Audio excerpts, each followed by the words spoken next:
A poor 12-year-old black girl saved a millionaire man during a flight, but what he whispered made her cry. Can you imagine a single moment changing everything you thought you knew about yourself? Don't you die on me? Zora's small hands trembled as she pressed them against the chest of the unconscious man sprawled across 3 first-class seats. The plane lurched violently to the right, sending an empty oxygen mask swinging like a pendulum above her head. Panic erupted throughout the cabin, screams, prayers, the sound of luggage tumbling from overhead bins, but Zora heard none of it. Her entire world had narrowed to the ashen face of Richard Harrington, the cold, distant millionaire who had barely acknowledged her existence when she'd boarded Flight 2187 just 3 hours earlier. "Please," she whispered, tears streaming down her face as she continued compressions. "You can't die without telling me why. Why did you have that photo? Why were you watching me?" What secret could a stranger hold that would unravel a young girl's entire life at 30,000 feet, 30,000 feet above the Atlantic, as the aircraft battled through the worst turbulence the pilot had seen in 27 years of flying? A 12-year-old girl from the poorest neighborhood in Baltimore fought to save the life of a man worth more than her entire community combined. She had no idea that his next words, if he lived to speak them, would shatter everything she thought she knew about herself. If you're watching this story unfold right now, make sure to subscribe to Real Stories Diary so you don't miss what happens next in this extraordinary true story of fate, prejudice, and redemption that changed 2 lives forever. 3 hours earlier, Zora Williams clutched her backpack tightly against her chest as she shuffled down the narrow aisle of the Boeing 777. Each step deeper into the plane's cabin felt like entering an alien world. The soft blue lighting, the hushed conversations in languages she couldn't identify, the flight attendants with their perfect smiles and crisp uniforms, all of it was so far removed from her daily life in East Baltimore that she might as well have been walking on the moon. "Excuse me, honey." A flight attendant with a nameplate reading Patricia touched Zora's shoulder. "Are you traveling alone?" Zora nodded, her throat suddenly too dry to speak. The woman's eyes softened with a mix of concern and something else. Was it pity? Zora had seen that look countless times before, especially since Grandma had gotten sick. "Let me see your boarding pass." Patricia extended her hand, her red nails gleaming under the cabin lights. She studied the slip of paper and raised an eyebrow. "Seat 14A. That's right. This way, sweetie." As they moved past the curtains separating first class from economy, Zora couldn't help but glance at the passengers in the premium section. Most were absorbed in laptops or reclining with eye masks already in place. But one man caught her attention. Unlike the others, he wasn't working or sleeping. Instead, he sat perfectly still, staring out the window with such intensity that Zora wondered if he could see something no one else could. He was older, maybe in his early 60s, with silver hair that contrasted sharply with his tailored black suit. A heavy gold watch peeked from beneath his starched cuff, and a leather briefcase sat securely between his polished shoes. Everything about him radiated power and wealth. Yet, there was something in his expression, a flicker of something that seemed out of place: vulnerability, regret. Before Zora could decide, he turned and met her gaze. For one electric moment, their eyes locked. The man's expression shifted from surprise to confusion to something Zora couldn't quite name. Then, as suddenly as it had happened, he looked away, his face hardening into a mask of indifference. "Sir, can I get you anything before takeoff?" A different flight attendant had appeared at his side. "Just privacy," the man replied, his voice as cold as his expression. Patricia guided Zora onward, but something about that brief exchange left her feeling unsettled. Why had he looked at her that way? Like he'd seen a ghost. "Here you are, honey. 14A. Patricia gestured to a window seat. "It's not too crowded today, so you've got the whole row to yourself." "Lucky you." Zora slid into her seat, grateful for the small mercy of extra space. This flight, her first ever, wasn't something she'd planned or saved for. It had arrived in the form of a certified letter 3 weeks ago, along with a pre-purchase ticket and a brief, cryptic note: "Your presence is requested in London regarding an inheritance matter. All expenses paid. Discretion advised." Grandmommy had been suspicious immediately. Sounds like one of those scams that's always on the news, she'd said, her voice raspy from years of cigarettes and, more recently, the treatments that left her too weak to get out of bed most days. Nobody leaves money to folks they don't know. But the letter had included details, specific details about Zora's father that only someone who knew him could have known. Her father, James Williams, who had died when Zora was just 4 years old. A man she remembered more as a feeling than a face, warm hands, a rumbling laugh, the smell of peppermint and motor oil. And so, after weeks of debate, multiple calls to the London law firm listed on the letterhead Blackwell, Henderson, and Associates, serving distinguished clientele since 1972, and a visit from a notary who verified that yes, this was legitimate, Grandma had reluctantly agreed to let Zora make the journey. Just be careful, she'd warned as the medical transport prepared to take her back to the hospital for another round of treatments. The world ain't always kind to girls who look like you, especially when they're alone. Those words echoed in Zora's mind as the plane began to taxi. She was 12 years old, flying across an ocean to meet strangers who claimed she was entitled to something left by someone connected to her father. It sounded like the beginning of one of the mystery novels she devoured by the dozen, borrowed from the mobile library that visited her neighborhood every other Thursday. Except this wasn't fiction. This was her life, suddenly taking a turn she never could have imagined. The engines roared to life, pressing Zora back against her seat. She closed her eyes and tried to calm her racing heart. Whatever awaited her in London, she would face it with the same determination that had gotten her through everything else, her father's death, her mother's disappearance 3 years later, the challenges of being raised by a grandmother whose love was as fierce as her health was fragile. As the plane lifted off the ground, Zora felt a curious mixture of fear and hope. For the first time in her young life, she was leaving behind everything familiar, the worn brownstone with its perpetually leaking faucet, the corner store where Mr. Jin sometimes slipped her an extra candy bar for being such a good student, the community center where she spent afternoons when Grandma had doctor appointments, her school where teachers alternately praised her intelligence and lamented her attitude problem when she questioned their low expectations. But there was freedom in this departure, too. For a few precious days, she would be more than that poor Williams girl or the kid with no parents. She would be a traveler, an adventurer, someone with a mysterious appointment in a foreign city. The thought made her smile despite her nervousness. The seatbelt sign dinged off. Around her, passengers began to settle in for the 7-hour journey. Some pulled out tablets or books, others adjusted travel pillows or requested drinks from the flight attendants now moving through the cabin. Zora reached into her backpack and removed the book she'd brought for the flight, a dog-eared copy of The Secret Garden that had belonged to her father. It was one of the few things of his that she possessed, and its pages were filled with his handwritten notes in the margins. Sometimes, when she missed him most acutely, she would read those notes and imagine him reading the same words, sitting in the same spot she did, his thoughts reaching across time to connect with hers.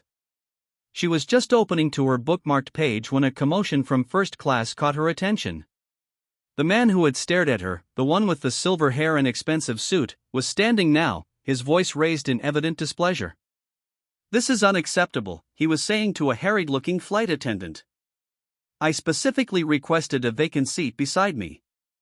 I'm not accustomed to sharing my space with strangers." "I understand, Mr. Harrington," the attendant replied, her professional smile never wavering. "But I'm afraid with today's configuration, this is the best we can do. Mr. Chen is also a Platinum Elite member. And do you have any idea who I am?" The man, Mr. Harrington, apparently lowered his voice, but the intensity of his words carried back to where Zora sat. "One call from me to your corporate office, and Richard, please." The second passenger, a middle-aged Asian man in a simple gray suit, spoke up. "If it's so important to you, I'm happy to move." "That's not the point, James," Harrington shook his head. "It's about respect for commitments made. When Transatlantic promises me something, I expect them to deliver." Zora couldn't help but roll her eyes. The problems of the wealthy never ceased to amaze her. Here was a man upset about having to sit next to someone in the most luxurious section of the plane, while she was grateful just to have a row to herself in economy. But there was something else about the exchange that nagged at her, the way Harrington had said the name James with a familiarity that suggested these weren't two strangers having an awkward encounter, and the other man, though outwardly calm, held himself with a tension that spoke of complicated history. The situation resolved itself when a flight attendant escorted James Chan to a different seat in first class, leaving Harrington to his coveted isolation. As he sat back down, his gaze swept the cabin and, for the second time, connected with Zora's. This time, she didn't look away. Something about his entitlement, his coldness, made her want to challenge him. She held his stare until, surprisingly, it was he who broke the connection, turning abruptly to speak to a flight attendant. Zora returned to her book, but the words blurred before her eyes. Her mind kept returning to Harrington's face in that moment of eye contact, not the arrogance or irritation he displayed during the seating dispute, but something altogether different. For just an instant, she could have sworn she saw recognition, but that was impossible. What would a man like Richard Harrington, who complained about the proximity of other first-class passengers, know of a girl from East Baltimore who wore second-hand clothes and had never been on a plane before today? The thought was so preposterous that she almost laughed aloud. Clearly, the excitement of the journey was making her imagination work overtime. She forced herself to focus on her book, losing herself in the story of another orphan girl finding her way in an unfamiliar world.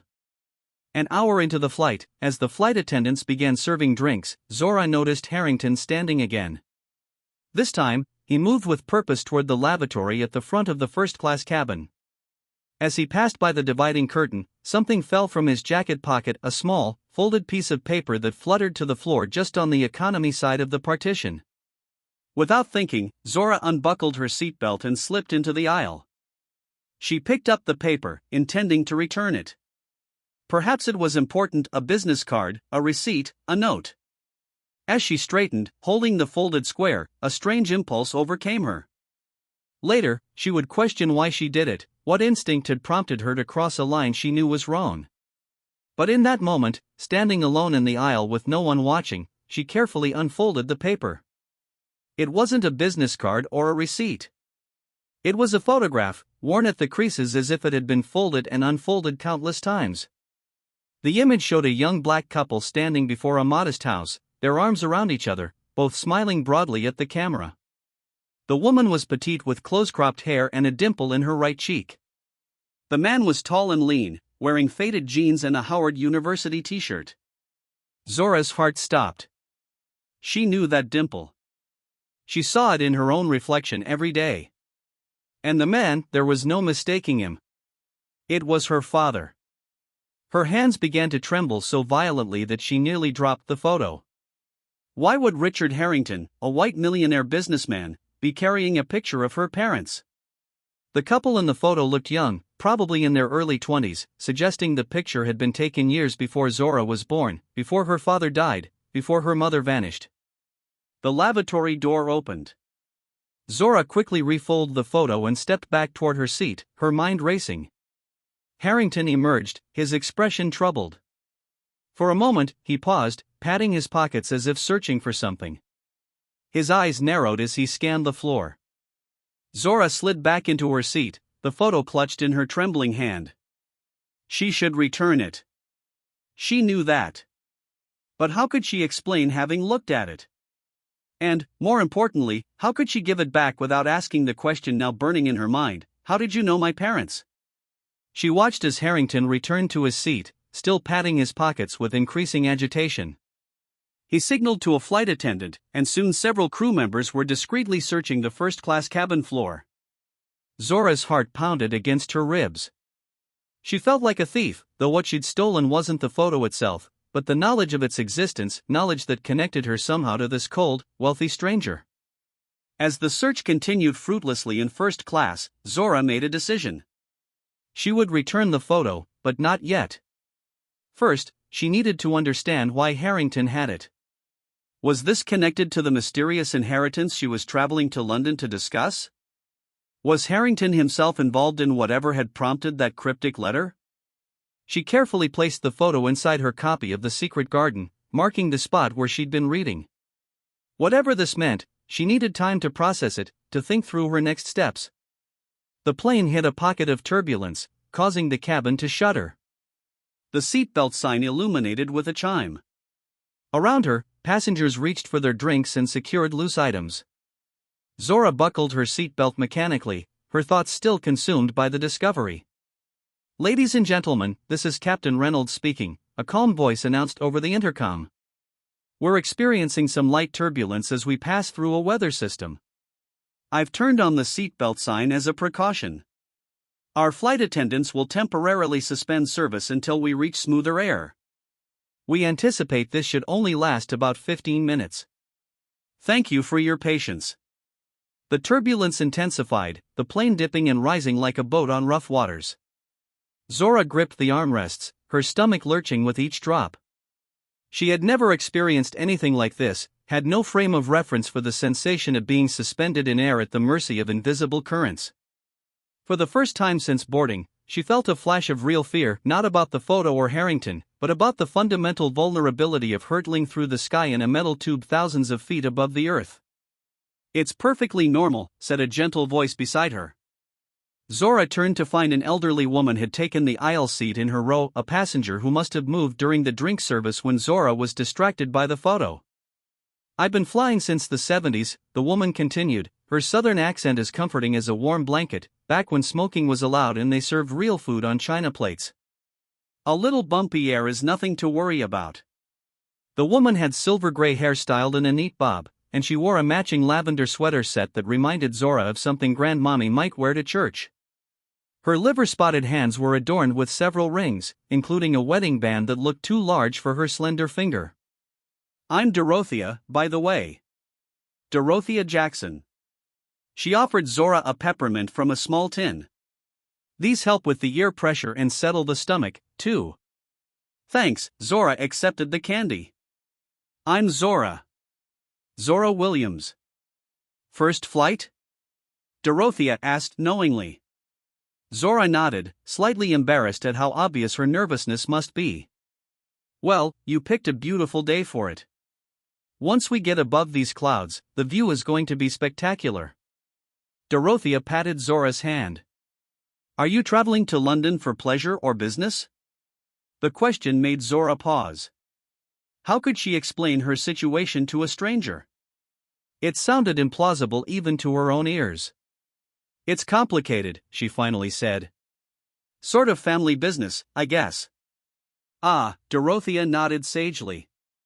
Family business often is complicated. I'm visiting my son and his husband. They moved to London 5 years ago for his work. He's in finance, very successful, and they've been after me to visit ever since. Finally decided to take the plunge for my 75th birthday next week. Happy early birthday, Zora said, grateful for the distraction from both the turbulence and her troubled thoughts. Thank you, sweetheart. You know, you remind me of my granddaughter. She's a bit older, 17 now, but she has that same look in her eyes, like she's taking in everything, missing nothing. Dorothea's gaze was shrewd despite her grandmotherly appearance. That kind of awareness serves a person well in this world, especially when they have to grow up faster than they should. There was something in the way she said it, not with pity, but with recognition, that made Zora feel seen in a way few adults ever saw her. It was both comforting and unsettling. The plane steadied as they climbed above the weather system. Sunshine streamed through the windows, transforming the cabin from its artificial dimness to a space filled with natural light. The seatbelt sign dinged off again. What did I tell you? Dorothea gestured to the window. Spectacular. Zora looked out to see an endless expanse of fluffy white clouds stretching to the horizon, gilded by sunlight. It was like a landscape from another world, pristine, peaceful, impossibly beautiful. For a moment, she forgot about Harrington, the photo, the mysterious inheritance. She was simply a girl experiencing the magic of flight for the first time, sharing it with a kind stranger who treated her like a person worth knowing. The moment was shattered by a commotion from first-class raised voices, the sound of movement, a flight attendant rushing forward with purpose. Zora couldn't see what was happening, but she could feel the shift in energy throughout the cabin as passengers craned their necks and whispered to one another. Excuse me, Dorothea flagged down a passing flight attendant. Is everything all right up front? Just a passenger feeling unwell, the young man replied with practiced reassurance. Nothing to worry about. But his tight expression and the way he hurried back toward first class told a different story. Something serious was happening, and the crew was trying to manage it without alarming the other passengers. Zora's thoughts immediately went to Harrington. She didn't know why. There were dozens of other passengers in first class, but somehow she was certain he was at the center of whatever was unfolding.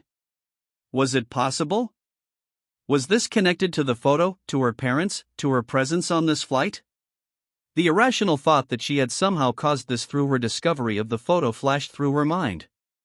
She shook it off. That was magical thinking, the kind Grandma gently discouraged when Zora was younger and believed she could influence events through ritual or thought alone. I should see if they need help, Dorothea said suddenly, unbuckling her seatbelt. I was a nurse for 47 years before I retired, critical care. Ma'am, please remain seated. The flight attendant who had spoken to them earlier reappeared. We have the situation under control, young man. Dorothea fixed him with a look that brooked no argument. I've been handling medical emergencies since before you were born. Now, is it a cardiac event, seizure, allergic reaction? The flight attendant hesitated, clearly torn between protocol and the potential value of professional medical assistance. Sir, another flight attendant called from the front of the economy section. We need that medical kit now. That settled it. The first attendant hurried to retrieve the kit while Dorothea, with surprising agility for her age, moved toward first class. Without conscious decision, Zora found herself following. Something pulled her forward, curiosity, concern, or perhaps a deeper instinct connected to the photo still hidden in her book. Zora, honey, stay in your seat, Dorothea called over her shoulder. But Zora couldn't. Whatever was happening, she felt compelled to witness it. As they reached the partition between cabins, the scene in first class became visible. A cluster of people surrounded a single seat, Harrington's seat. The businessman was slumped forward, his face ashen, his breathing labored. James Chen, the passenger he'd earlier objected to sitting beside, was supporting him while a flight attendant held an oxygen mask to his face. Possible cardiac event, someone was saying. Does anyone have aspirin? Sir, can you hear me? Another attendant was speaking directly to Harrington, who seemed only semi-conscious. Mr. Harrington, if you can hear me, squeeze my hand. Dorothea stepped forward with the authority of decades in medicine. I'm a registered nurse. Let me through, please. The crew made way for her immediately, relief evident on their faces. As she bent to examine Harrington, his eyes fluttered open. For a moment, he seemed disoriented, his gaze unfocused. Then his attention sharpened, moving past Dorothea to where Zora stood at the edge of the gathering. Recognition flashed across his features, followed by something that looked like desperation. His lips moved beneath the oxygen mask, forming words Zora couldn't hear. He struggled to sit up, reaching toward her with a trembling hand. Sir, please remain still, Dorothea instructed, gently but firmly pressing him back against the seat. You need to stay calm. But Harrington's eyes remained fixed on Zora, intense and pleading. He pulled the oxygen mask aside. The photo, he gasped, his voice barely audible. Please. A flight attendant replaced the mask, but not before Zora heard those words, a confirmation that whatever medical crisis Harrington was experiencing, it was somehow connected to the image she'd found. The image of her parents. What photo? Dorothea asked, checking Harrington's pulse at his wrist. He shook his head weakly, still staring at Zora with that strange, desperate expression. Young lady, James Chen addressed Zora directly. Do you know what he's talking about? All eyes turned to her. She felt frozen in place, caught between truth and self-preservation. If she admitted to having the photo, she would have to explain how she'd obtained it, by taking something that wasn't hers, by looking at something private. But if she denied it, she might be withholding something important to a man in medical distress. Before she could decide, the plane lurched violently. The turbulence they'd experienced earlier returned with greater intensity, sending those standing stumbling into seats and each other. The cabin lights flickered. Oxygen masks dropped from overhead compartments throughout the plane, dangling like bizarre fruits. Ladies and gentlemen, this is your captain speaking, the intercom crackled. We've encountered severe turbulence. All passengers and crew must return to their seats immediately and fasten their seatbelts. I repeat, return to your seats immediately. The urgency in the captain's voice was unmistakable. This was not a routine announcement. Whatever they had flown into was serious. The flight attendants began ushering people back to their assigned seats, their movements efficient despite the rocking of the cabin. Dorothea spoke rapidly to the crew about Harrington's condition before reluctantly heading back toward economy. "Come on, Zora," she said, taking the girl's arm. "We need to sit down." But as they turned to go, Harrington lunged forward, grabbing Zora's wrist with surprising strength for someone in his condition. "Wait," he wheezed, "the oxygen mask askew. Please, important." "Sir, you need to let her go and put your mask back on," a flight attendant insisted, trying to separate them. Harrington's grip tightened, his eyes, bloodshot and desperate, bored into Zora's. "James and Eliza," he said, the names sending a shock through her system, her parents' names. "You're their daughter." "I need to." Whatever he needed, Zora didn't hear it. The plane dropped suddenly, as if the floor had vanished beneath them. For a sickening moment, they were in free fall. Passengers screamed. Unsecured items flew through the cabin. Then, with a bone-jarring jolt, they stabilized, though the violent shaking continued. In the chaos, Harrington's grip had broken. The flight attendants were now frantically securing him in his seat, strapping the oxygen mask properly to his face.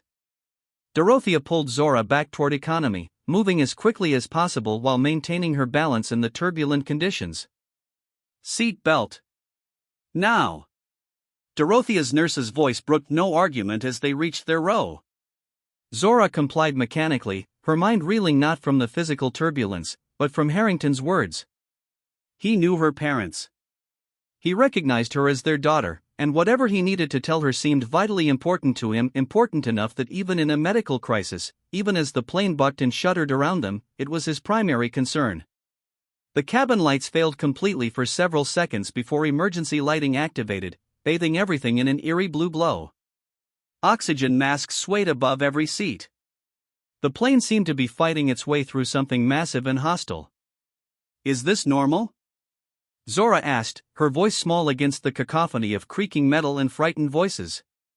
Dorothea's hand found hers in the dim light, squeezing reassuringly. "No, honey, it's not. But these planes are built to withstand much worse. We're going to be fine." Her calm certainty was a lifeline in the chaos. Zora clung to it, trying to steady her breathing as the plane continued its violent passage through the storm. "Ladies and gentlemen," the captain's voice returned, noticeably more tense than before. "We are diverting to Gander International Airport in Newfoundland due to both the severe weather conditions and a medical emergency on board. Please remain in your seats with your seat belts fastened. Our estimated landing time is approximately 40 minutes. Cabin crew, prepare for landing. Newfoundland." They weren't even halfway to London. Whatever was happening to Harrington was serious enough, combined with the weather, to force an emergency landing. Zora thought of the photo in her book, of the names he had spoken, of the recognition in his eyes when he saw her. None of it made sense, yet all of it seemed connected to the mysterious summons that had put her on this flight in the first place. The next 30 minutes were the longest of Zora's young life. The turbulence gradually subsided as the plane descended to a lower altitude, but the tension in the cabin remained palpable. Flight attendants moved through the aisles, checking on passengers and offering reassurance where needed. Several times, they hurried to first class with equipment from the medical kit, their expressions growing more concerned with each trip. Beside her, Dorothea maintained a calm exterior, though Zora noticed she was clutching her crucifix necklace and moving her lips in silent prayer. Outside the windows, the pristine white landscape of clouds had given way to a menacing gray mass that obscured any view of the earth below. "Is Mr. Harrington going to be okay?" Zora finally asked, breaking the silence between them. Dorothea looked at her curiously. "You know him?" "No," Zora admitted. "But he knew my parents somehow." The older woman's eyebrows rose. "Is that what he was trying to tell you?" Zora nodded, then hesitated. Should she mention the photo, the mysterious letter that had brought her on this journey? Before she could decide, the captain's voice returned. "We are beginning our final descent into Gander. Flight attendants, prepare the cabin. The announcement was followed by instructions about proper landing positions in case of emergency. Though delivered in the same professional tone as all previous communications, the very fact that they were being given heightened the sense that this was not a routine situation. As the plane broke through the cloud cover, Zora caught her first glimpse of land since leaving Baltimore, a vast expanse of green and brown dotted with lakes that reflected the gray sky above. In the distance, she could make out what must be the airport, a cluster of buildings and runways carved out of the wilderness. The descent was steep and fast, suggesting urgency beyond the standard procedures for an unscheduled landing. Zora's ears popped painfully despite the peppermint Dorothea had given her. The cabin remained eerily quiet, passengers too tense for conversation, many clutching armrests or each other's hands as they approached the runway. The landing itself was rougher than Zora had expected, the plane bouncing once before its wheels firmly gripped the tarmac. The engines roared as they reverse thrust, the deceleration pressing everyone forward against their seatbelts. Outside, rain lashed the windows, blurring the view of emergency vehicles already positioned along the runway, their lights flashing through the gloom. "Ladies and gentlemen, we have landed at Gander International Airport," the captain announced, his relief evident even through the professional veneer. "Local time is 2:17 p.m. Medical personnel are boarding to attend to our passenger requiring assistance. All other passengers, please remain seated with your seatbelts fastened until further instructions." Almost immediately, the forward door opened. Cold air rushed into the cabin as paramedics boarded, directed quickly to first class by the flight attendants. Zora strained to see what was happening, but the partition blocked her view. "They're taking him off the plane," a passenger across the aisle reported, having a better angle. "He doesn't look good." Zora felt a sudden, irrational panic. If Harrington left the plane now, she might never learn what he knew about her parents, why he had their photo, or what connection existed between them. Without thinking, she unbuckled her seatbelt and stood. "Zora!" Dorothea reached for her. "You can't." But Zora was already moving, slipping into the aisle and pushing forward against the explicit instructions to remain seated. A flight attendant stepped into her path. "Miss, you need to return to your seat immediately." "Please," Zora said, desperation making her voice crack. "I need to talk to Mr. Harrington. It's important. It's about my parents." The attendant's expression softened slightly, but she stood firm. "I understand, but right now, Mr. Harrington needs medical attention. The best thing you can do is stay seated until..." A commotion from first class interrupted her. Raised voices, urgent commands from the paramedics. Then, clear above the din, Harrington's voice, strained but insistent, "The girl. I need to speak to the girl." The flight attendant turned, her professional composure momentarily broken by surprise. One of the paramedics appeared at the partition.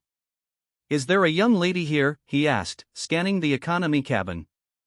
"Mr. Harrington is asking for someone." "Me?" Zora said, stepping forward. "He wants to talk to me." The paramedic looked skeptical. "You know this man?" "No," but Zora hesitated, then reached into her backpack and removed her book. From between its pages, she carefully extracted the photograph. "He dropped this. It's a picture of my parents." The paramedic studied her for a moment, then nodded.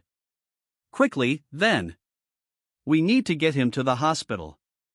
Guided by the flight attendant, Zora moved into first class. Harrington was on a stretcher, an oxygen mask over his face, and 4 already inserted into his arm. His skin had a grayish cast that even Zora, with no medical training, recognized as dangerous, but his eyes were alert, tracking her movement as she approached. "Sir," the paramedic said, "we really need to move you now." Harrington pulled the mask aside. "1 minute," he gasped. "Private." The paramedics exchanged glances with the flight crew. After a moment of silent communication, they stepped back slightly, giving Harrington and Zora a small bubble of relative privacy amidst the crisis. Zora moved closer to the stretcher, the photo clutched in her hand. "I found this when it fell from your pocket," she said quietly. "Why do you have a picture of my parents?" Harrington's breathing was labored, each word clearly an effort. Not much time, he said. Listen carefully. He gestured weakly for her to come closer. Zora leaned in until her ear was near his lips. The words he whispered were so soft she could barely hear them over the ambient noise of the plane and the medical equipment. But once she processed them, their impact hit her with physical force, making her jerk back, eyes wide with shock. That's not possible, she said, her voice trembling. You're lying. Harrington shook his head weakly. Ask your grandmother about July 17, 1992. She knows. His hand fumbled at his jacket pocket. Take this. Everything explained inside. London lawyers will help. He pressed something into her palm, a small key on a plain metal ring. Before Zora could ask any more questions, his eyes rolled back, and alarms began sounding from the portable monitors attached to him. He's crashing, one paramedic announced, pushing Zora aside. We need to move now. In a blur of coordinated urgency, the paramedics lifted the stretcher and rushed Harrington from the plane. Zora stood frozen, the key clutched in one hand, the photo in the other, tears streaming down her face without her even realizing she was crying. What Harrington had whispered, those few impossible words, had shattered the foundation of everything she believed about herself, her family, her very identity. A gentle hand on her shoulder broke through her shock. Dorothea stood beside her, concern evident in her wise eyes. What did he say to you, child? She asked softly. Zora looked at her, then at the key in her palm, then back at the open door through which Harrington had been rushed. The words he had whispered replayed in her mind, each syllable a seismic shift in her understanding of the world. He said, Zora swallowed hard, hardly able to form the words. He said, he's my father. If you're finding this story compelling, please take a moment to subscribe to Real Stories Diary. Your support allows us to continue bringing you these extraordinary true stories of fate, prejudice, and unexpected connections. Drop a comment below sharing where you're watching from. The next hours passed in a fog of confusion and bureaucracy. Once the immediate crisis of Harrington's medical emergency had been addressed, the reality of an unscheduled international landing began to unfold. Passengers were deplaned and directed to a holding area in Gander's modest terminal while arrangements were made for them to continue their journey, some on the same aircraft once it was cleared, others on different flights that would be rerouted to accommodate them. Zora sat apart from the crowd, the photo and key her only company as she tried to process Harrington's revelation. Richard Harrington, a white, wealthy businessman in his 60s, had claimed to be her father. Her father, whom she had mourned since age 4. Her father, whose dark skin and warm brown eyes she had inherited. Her father, whose death certificate she had seen with her own eyes, whose grave she had visited every year on his birthday. It was impossible, absurd, and yet. She studied the photo again, searching for answers in the frozen smiles of the young couple.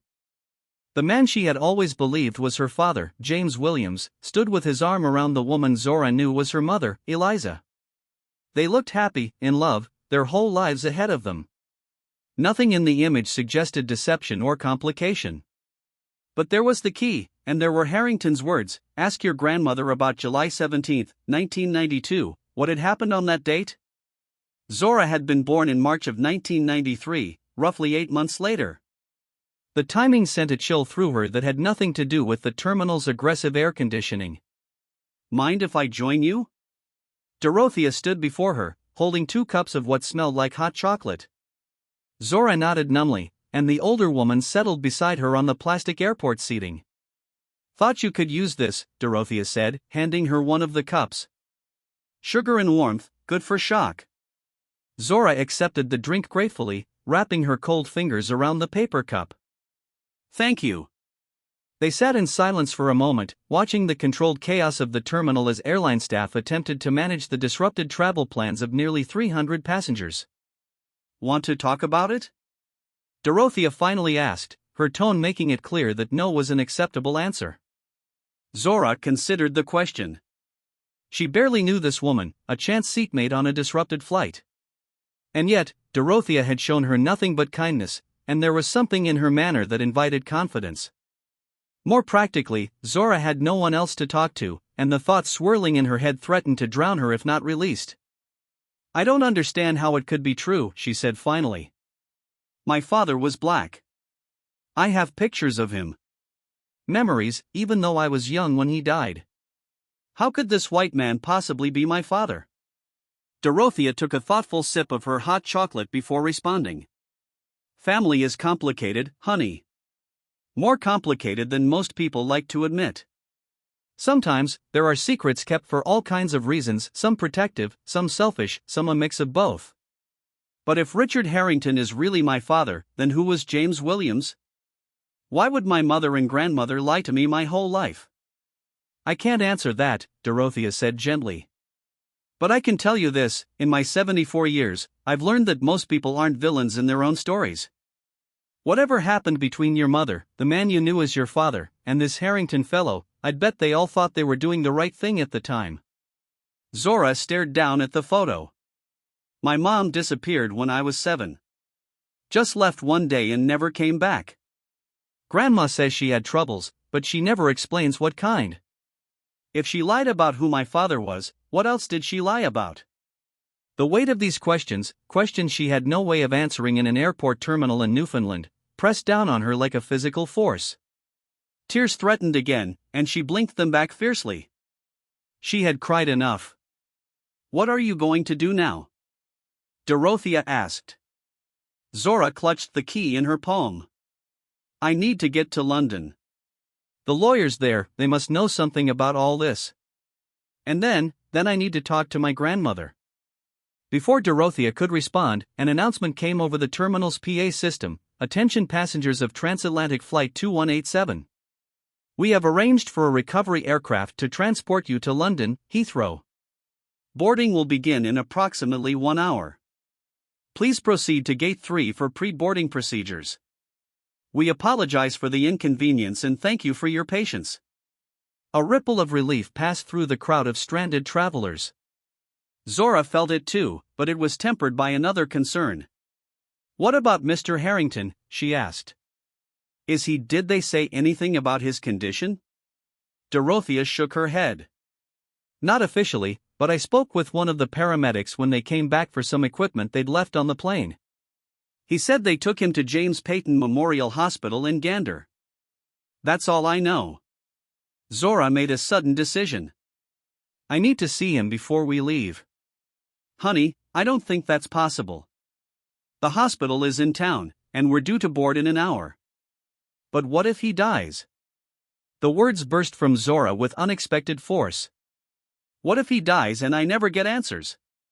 Never find out if what he said is true, never learn why he had that photo or what happened with my mother. The possibility that Harrington might die before she could question him properly hadn't fully registered until this moment. Whatever his relation to her father, as he claimed, or something else entirely, he was her only link to understanding the mystery that had suddenly engulfed her life. Dorothea studied her with those kind, shrewd eyes. Let me see what I can find out, she said after a moment. Wait here. She rose and made her way to the airline staff desk, where she engaged in what appeared to be an earnest conversation with one of the agents. Zora watched anxiously, unable to hear what was being said, but reading the body language, Dorothea's persuasive gestures, the agent's initial resistance, then a softening, a nod, the typing on a computer terminal. After several minutes, Dorothea returned, a small smile on her face. Good news and bad news, she said. The good news is that Mr. Harrington is stable. They've admitted him to the cardiac unit for observation and treatment, but he's conscious and in no immediate danger. Relief flooded through Zora, surprising her with its intensity. And the bad news? There's simply no way for you to visit him before our flight leaves. The hospital is 20 minutes from here, and with security procedures for the new flight, there just isn't time. Zora's shoulders slumped. Though relieved that Harrington wasn't dying, the prospect of continuing to London without speaking to him again felt wrong. How could she face whatever awaited her there without more information? But Dorothea continued, I did manage to get them to call the hospital. I told them you were family, a little white lie for a good cause. They're going to ask if Mr. Harrington can take a phone call from you before we board. Hope sparked within Zora. Really? Thank you. Don't thank me yet. They need to check with his doctors first to make sure he's up to it. And even if he is, you'll only have a few minutes. Dorothea's expression grew serious. Think carefully about what you want to ask him, Zora. Make those minutes count. Zora nodded, her mind already racing through the questions she needed answered. Was he really her father? How was that possible? What happened with her mother? Why had he never been part of her life? Why was she being summoned to London now? What did the key open? Too many questions for a brief phone call with a man recovering from a cardiac event. She would need to prioritize, to focus on what mattered most. As they waited for word from the hospital, Zora's thoughts turned to Grandma. Should she call her, tell her what had happened, what Harrington had claimed? The idea made her stomach clench with anxiety. If what Harrington said was true, her grandmother had participated in a lifelong deception. That conversation needed to happen face-to-face, not over an international phone line with airline announcements in the background. Miss Williams, a staff member, approached with a cordless phone. "We have Mr. Harrington for you." Zora's heart leapt into her throat. She accepted the phone with trembling hands, moving a short distance away for privacy. "Hello," she said, her voice smaller than she intended. Zora, Harrington's voice was weak but clear. "Thank you for calling. Are you really my father?"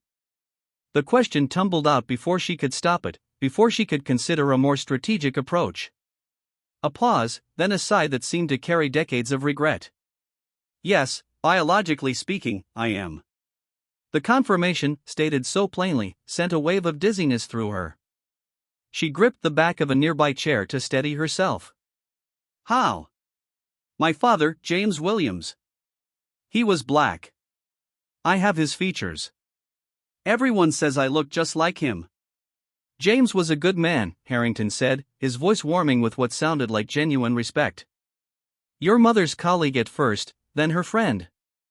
After what happened between your mother and me, James stepped in. He loved Eliza. When she found out she was pregnant, he offered to marry her, to give the child, to give you his name, his protection." "But why? Why would he do that?" "It was 1992, Zora. I was married, wealthy, white. Your mother was young, black, just starting her career. When our relationship ended badly, she was alone and vulnerable. James provided a solution that seemed best for everyone, especially for you." Zora struggled to process this information. The man she had called father her entire life had not been her biological parent but had chosen to claim her anyway. The knowledge was both painful and precious. "Did you even want me?" The question emerged raw and unfiltered, giving voice to the hurt child within her. Harrington's response came after a long pause, his voice thick with emotion. "I didn't know about you until after you were born. Eliza, she made a choice not to tell me. By the time I found out, she and James were married, you had his name, his love, you were part of a family that could give you what I couldn't then. And what about now? Why am I being called to London about an inheritance matter? Why were you on my flight? Why do you have a photo of my parents?" "The lawyers in London work for me," Harrington admitted. "When I learned of your grandmother's illness, I realized it was time. Time for you to know the truth. To have choices I couldn't give you before. The inheritance is real. I've established a trust for you, educational expenses, housing, whatever you need."